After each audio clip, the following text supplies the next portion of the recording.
सुप्रभात बच्चों, मैं मनीता चौधरी आपका स्वागत करती हूँ ऑनलाइन कक्षा में। आज की हमारी कहानी है मोर की कहानी।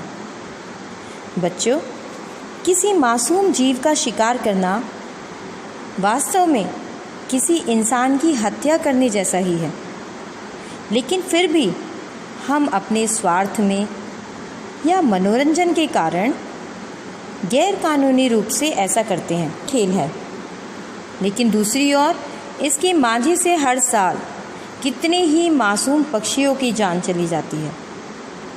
चील, बाज, गोरैया, ये सभी पक्षी पर्यावरण के रक्षक हैं। यदि इनको न बचाया गया तो आने वाले दिनों में वे इतिहास बनकर रह जाएंगे। बच्चों, इन मासूमों की पुकार को अनसुना न करें। हम हैं बेजुबान, अपने हित न करो कुर्बान। तुम्हारी दया पर हमारी जान, बख्श दो हमें इंसान। मोर की कहानी एक साक्षात्कार है लेखक का मोर के साथ। आप सभी को मोर पक्षी बहुत पसंद है, तो लेखक ने सोचा कि क्यों ना आज मैं मोर का साक्षात्कार लूँ। साक्षात्कार अर्थात इंटरव्यू। डॉक्टर रणवीर सक्सेना जी निकल लिए मोर का साक्षात्कार करने।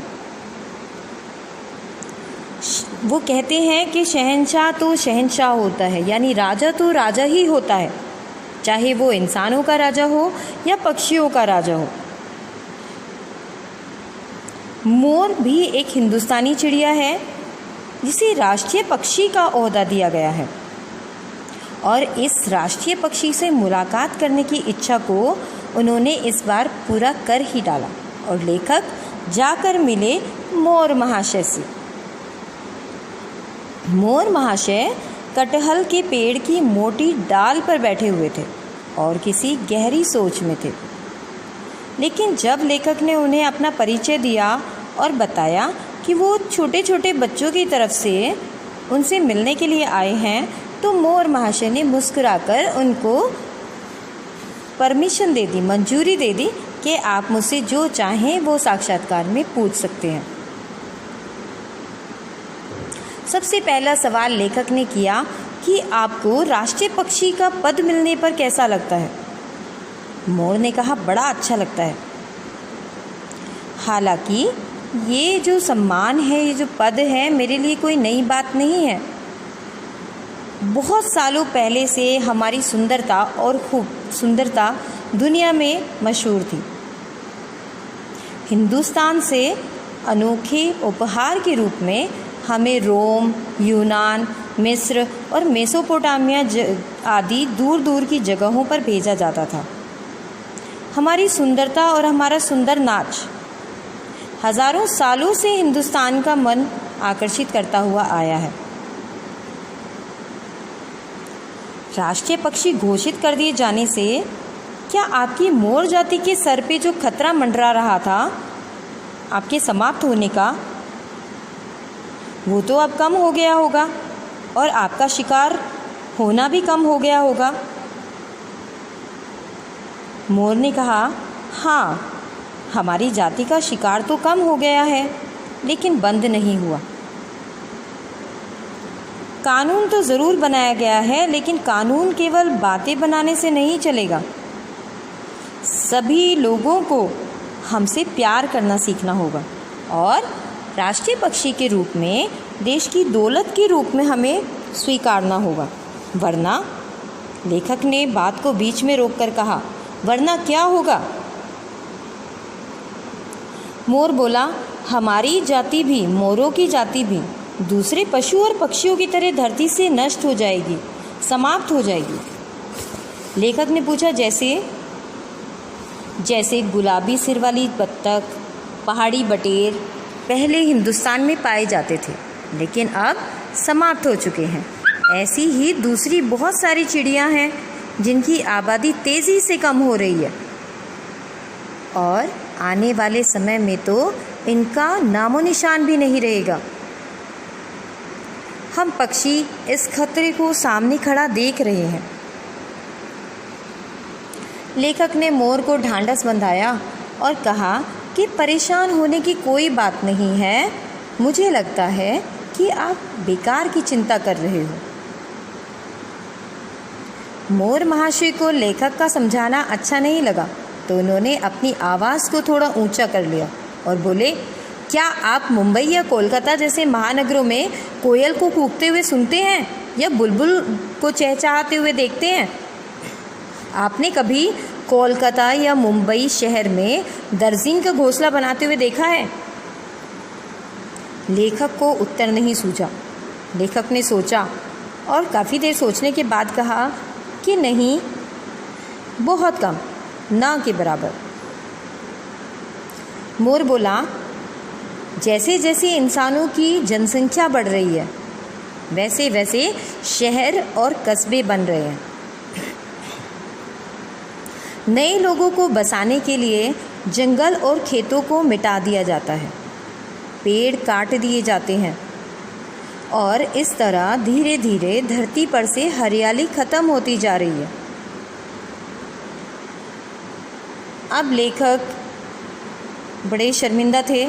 उन्होंने कहा कि हम तो कभी नहीं चाहते कि पक्षी समाप्त हो जाएं या धरती पर से कम हो जाएं या मिट जाएं। मोर बोला, शायद आप ऐसा नहीं चाहते होंगे, लेकिन आप लोग अगर पक्षियों के महत्व को समझें, पक्षियों के लाभ को समझें कि पक्षियों को धरातल पर रहने से कितने लाभ हैं, तो आप इस तरह से हरियाली को ना उजाड़ें, पेड़ों को ना काटें। आप लोग नहीं जानते कि चिड़ियाओं की मानव के जीवन में कितनी ज़्यादा बड़ी भूमिका रही है, और आप लोग तो मित्र और शत्रु अर्थात दुश्मन के बीच में भेद भी नहीं कर पा रहे। आप तो हमें दुश्मन समझकर धरती पर से समाप्त करते जा रहे हैं धीरे धीरे। लेखक थोड़ा नासमझ बनकर बोला कि समझा कर कहिए, आपकी बात मेरी समझ से बाहर है। मुझे समझ में नहीं आया कि हमने आपके साथ शत्रुओं जैसा व्यवहार कब किया। मोर ने कहा, देखो, हमारा हिंदुस्तान देश किसानों का देश है। देश की 75% जनसंख्या किसान है और खेती का कार्य करती है। तो हमारे पास जितनी भी दौलत आती है उसकी जो स्रोत है वो खेती ही है। लेखक ने कहा, मैं आपकी बात के समर्थन में हूँ। मुझे आपकी बात बिल्कुल सही लगी। यहाँ तक कि हमारे जो इकोनॉमिस्ट हैं, जो अर्थशास्त्री हैं, वो भी यही कहते हैं, और गांधी जी भी यही बात कहते थे कि हमारे देश में जो भी धन आता है, जो भी विकास हो रहा है, उसमें अधिकांश हिस्सा किसानों का है और खेत खलिहानों से हमें धन प्राप्त होता है। मोर ने अब आगे बोलना शुरू किया। मोर ने कहा कि हाँ, और इस खेती के सबसे बड़े दुश्मन हैं कीड़े मकोड़े और उनकी इल्लियाँ, जो लाखों लाखों रुपए की बोरी और अनाज को चट कर जाते हैं, नाश कर देते हैं और करोड़ों करोड़ों रुपयों का नुकसान कर देते हैं। लेखक बोले, जी यह बात भी सही है। मोर ने बताया कि हम इन कीड़ों के दुश्मन हैं। हम पक्षी टिड्डियों का भी नाश कर देते हैं। कीड़े मकोड़े तो सभी चिड़ियाएँ मार कर खाती हैं। आप सभी जानते हैं कि चिड़ियाएँ धरातल पर से कीड़े मकोड़ों को चुगती हैं और उनको खाती हैं। अनाज का नाश करने वाले जो चूहे हैं, उनका नाश उल्लू और बाज जैसे पक्षी करते हैं। फिर हुए ना हम सब आपके दोस्त। लेखक ने सोचा कि मैं कुछ कहूँ, इसलिए लेखक ने कहा कि लेकिन तोते और दूसरे पक्षी भी तो खेतों और बागों का नुकसान करते हैं। मोर ने उत्तर दिया, ये सही बात है कि तोते और दूसरे पक्षी खेत और बागों का नुकसान करते हैं, लेकिन हमारी अच्छाई के सामने ये बुराई बहुत छोटी सी है। वैसे हम मोर लोग उनको भी समझाने की कोशिश कर रहे हैं कि वो इस तरह से आपके खेतों और बागों को नुकसान ना पहुंचाए। लेखक बोले कि तोते तो इतने सुंदर होते हैं, इतने आकर्षक होते हैं कि उनका खेतों और बागों में आना हमें बहुत अच्छा लगता है, हमें कभी भी बुरा नहीं लगता। मोर हंस दिया, बोला, आप खूबसूरती तो बहुत अच्छे से जानते हैं कि खूबसूरती क्या होती है, पर हमारे गीत गाने वाले पक्षियों को भी देखिए कितना मीठा गाते हैं।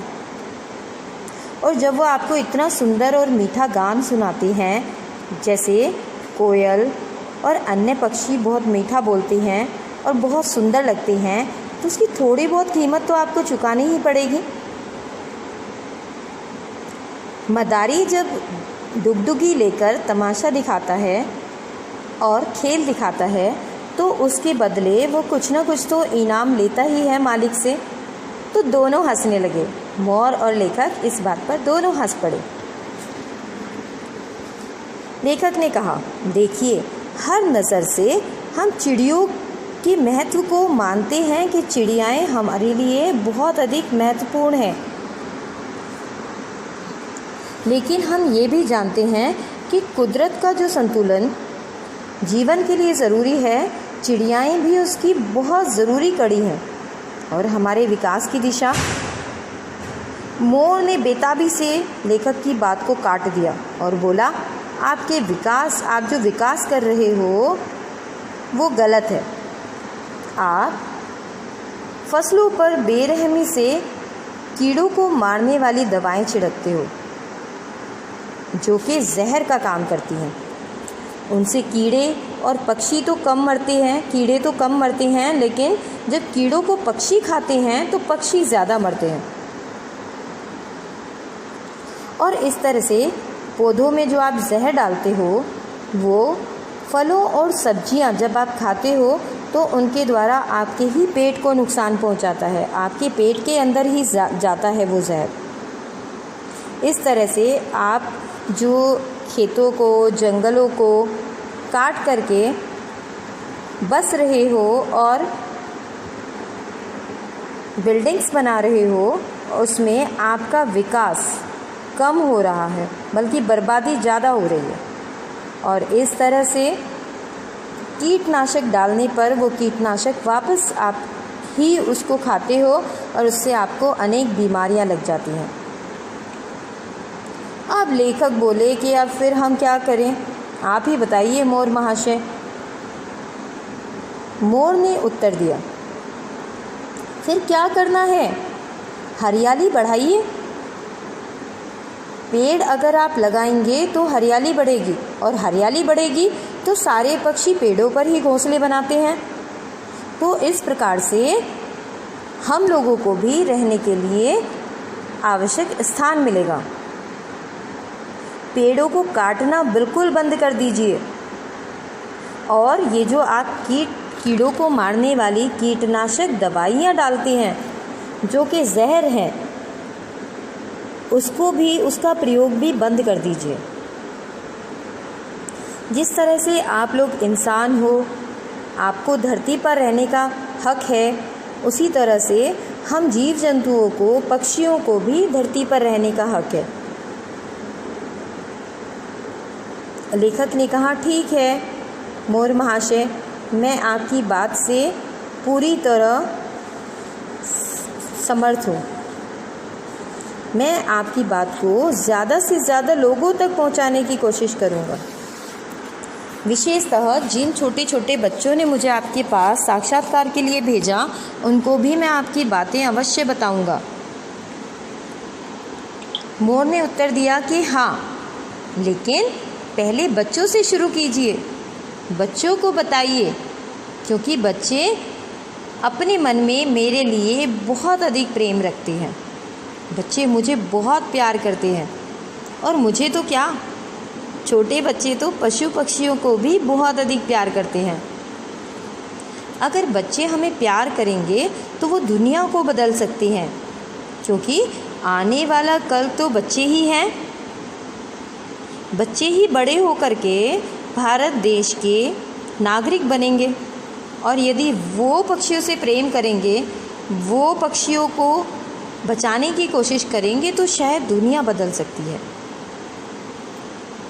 अब लेखक ने मोर को यह भरोसा दिलाया कि वो मोर की बात को बच्चों तक पहुंचा देंगे। तो मोर महाशय बहुत खुश हो गए और मोर महाशय ने आकाश में बादलों को देखा जो कि वर्षा के लिए व्याकुल हो रहे थे, बारिश होने वाली थी।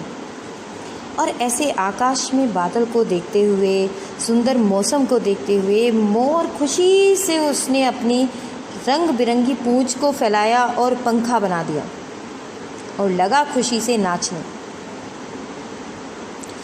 लेखक ने मोर की जो वो सुंदर तस्वीर देखी इस प्रकार नाचते हुए, लेखक उसे भूल नहीं पाया, बल्कि अभी तक लेखक की नज़रों में वह तस्वीर घूम रही है।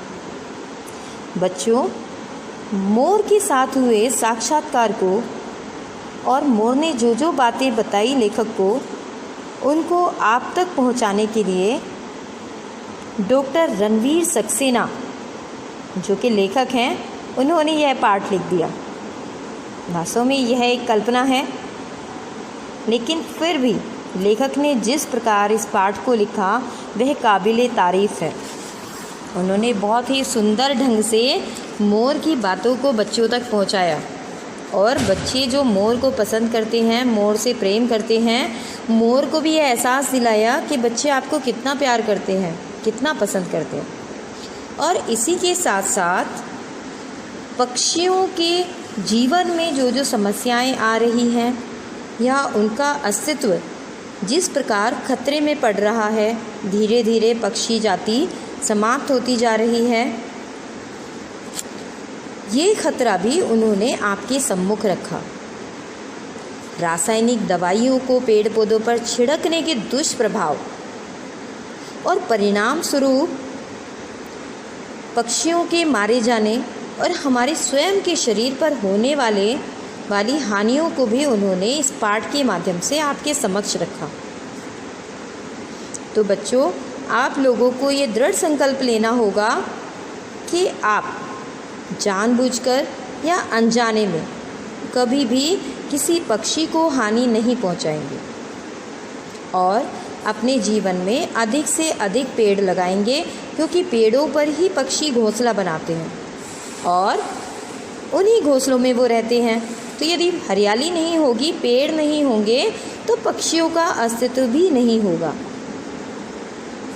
मैं आशा करती हूँ कि आप सभी को पाठ अच्छे से समझ में आ गया होगा।